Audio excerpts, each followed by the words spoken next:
Here we go, ladies and gentlemen. I'm Zhong. We are back at it. The huge event coming up November 13th, the heart of San Francisco, Zhong Cage Fighting Series number 2 / Mongol Fighting Championship, debuting US. Right next to me, we'll have a Nate Montano officially signed. Will be represent United States versus the Mongols at November 13th. Now, Nate, let's introduce you to all the MMA fight fans out there. Who you are, where are you coming from?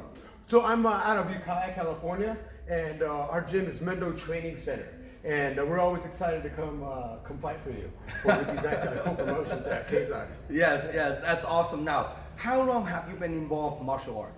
I've been involved in martial arts since I was about 18 years old. I am a little bit over about 35 now, but I wasn't always committed. So I'd probably say that I've really treated it like a real art, like took it seriously for probably about 12 years now. Wow. So now, what's your foundation in martial art? Like, you know, kickboxing, karate, boxing. What's your foundation in entering into martial art? Currently, I started with jiu-jitsu. That's always kind of my love. That's what I always say. I really love the grappling game in jiu-jitsu. But kickboxing has always been right next to, always been. Oh, I watch you how you kickboxing. You definitely got some kickboxing. Thank you. And so it's always been side by side with jiu-jitsu. Usually I would focus a little more on jiu-jitsu at the beginning of my martial arts journey. But then as I grew more and more, I realized I need to learn to stand up a little. So now, where do you train in jiu-jitsu at? Currently, again, at Mendo Training Center, we have myself and another instructor that we train quite a bit. We're like the little sister school, I guess, to Dave Terrell's NorCal Fighting Alliance. We'll go shout out to Dave Terrell in NorCal, by the way, NorCal Fighting Alliance in Santa Rosa. They're always such great supports for us there in Ukiah, and that's where we get a lot of the big game from. Now you're a brown belt, correct? Currently, I'm just a purple belt. A purple belt. So you've been doing this for a long time. So you know, hopefully soon to get a brown belt. That's the goal. It's been I haven't had any overhead real leadership in some time prior to Dave Terrell. So with jiu-jitsu and stuff, it had been kind of become more of a little solo journey as I was moving around from Southern California to Northern California. So now we're getting back on track, and we're with a good school, and I've got some leadership over me that I can look up to and get some instruction. That's pretty awesome. Now, this upcoming event, you have DJ Navarro is also fighting on the card,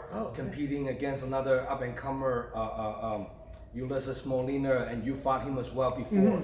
You fought Cesar Hernandez as well, so you fought some pretty much up-and-comer from Dragon House as well. And I know how you are, so you're down to the scrap, and you're no pushover. Now, this is a very exciting fight because the MFC Mongol Fighting Championship making UFC debut, US debut. That 4 or 5 of the guys come from Mongolia, Korea, will be fighting in this event, and you happen to represent the United States versus the Mongols. And how do you feel to coming into this fight, preparing for this young fighter, the up-and-comer? I can't even pronounce his name, but I don't want to be disrespecting him. But it's a Mongolian young up-and-comer. I know he's kind of tall and lanky kid. Haven't met him yet. So hopefully we'll meet him soon. He's coming over in a couple of weeks. So will be kind of cool to see him. So how do you prepare guys like that you don't really know and not much about him?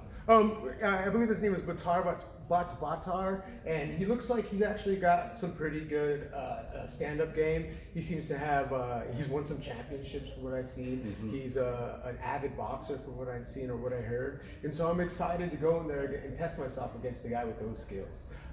Kind of see how my striking game is at this next level of the game. It's exciting. You know? You ever think about taking the fight to the ground? You know what?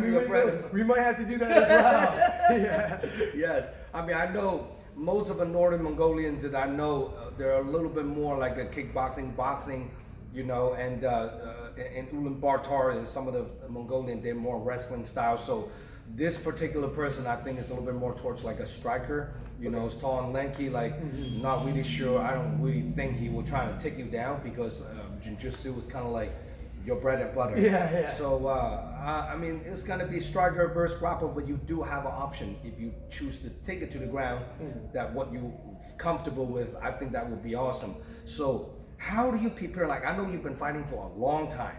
and you're 35 years old now, finally make your pro debut. How did that feel, and what made you make that change? Well, I really wanted to try to do the career thing correctly and start in the amateurs and all that good stuff, and so that was how I prepared, hopefully, for this. It got me ready, and was kind of trying to take the right steps at the right time. I had a couple other life goals and stuff I wanted to do before, and so like a fight like this, we just, just like regular, we've always done camps. I've never, being overly prepared in our gym is really, really super important.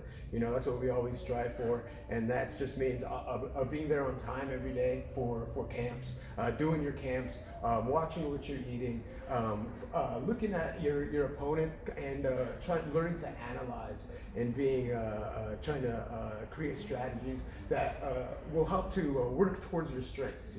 I know we're talking about me striking, but work towards my striking strengths, but also if it gets to me having to work against a tall, lanky guy on the ground. As we know, if he's even a relative beginner, if he knows how to get to guard, he can be dangerous with his long legs.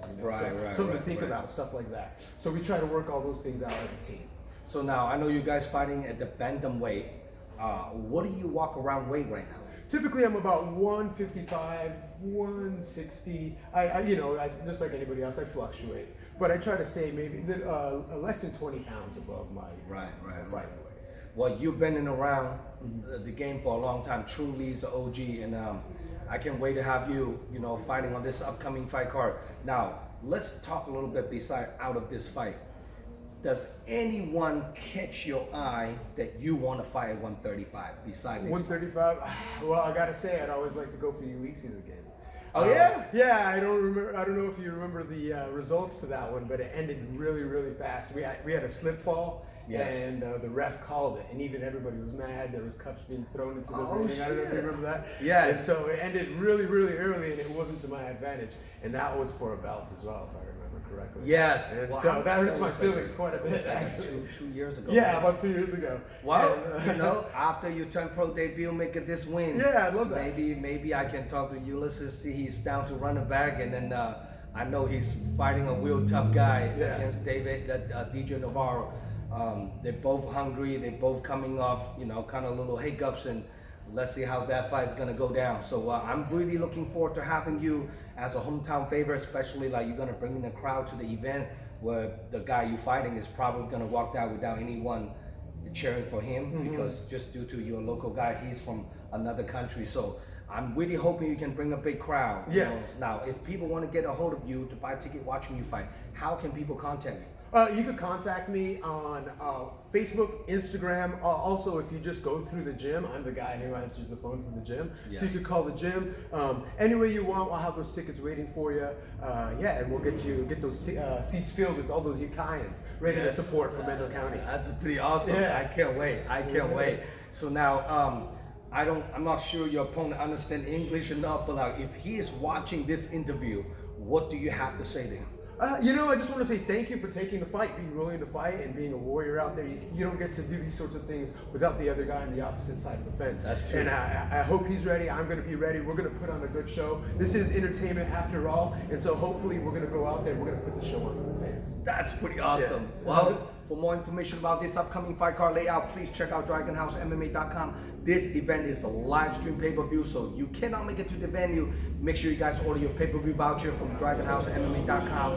We will update the website in a couple weeks. A lot of layout fight cards gonna be on there, so come check it out. And please subscribe to my YouTube channel and follow me on Instagram, Dragon_House_MMA. So now, any sponsor, special loved ones, supporters that you want to shout out to for this upcoming fight? Always you want to say thank you to the family, your parents and who supported you all that time, my wife and my kids and everybody who allows me to have this very weird job.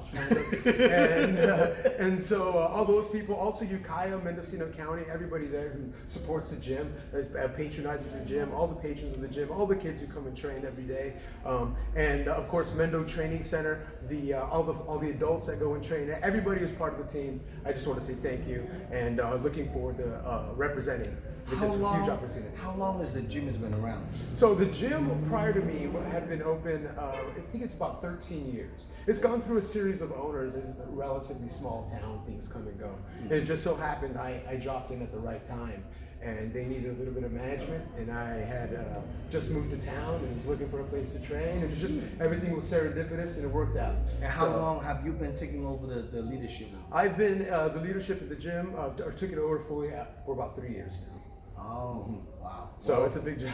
Congratulations on Thank the you. leadership, because your gym has definitely produced a lot of good athletes that also very actively on social media. I see your gym's been busy. Yeah. I always sometimes every time you post something up and Yeah. just be supported as well. So, well, look forward to have you perform Nate Montano, ladies and gentlemen. So if you don't know who this gentleman is, please follow me on Instagram or Facebook, and looking forward for him to a demonstration making his professional debut on November 13th at the heart of San Francisco and Kezar Pavilion. All right, good to have you on, my brother. Thank you, I appreciate it. Okay, I'm Zhong signing out.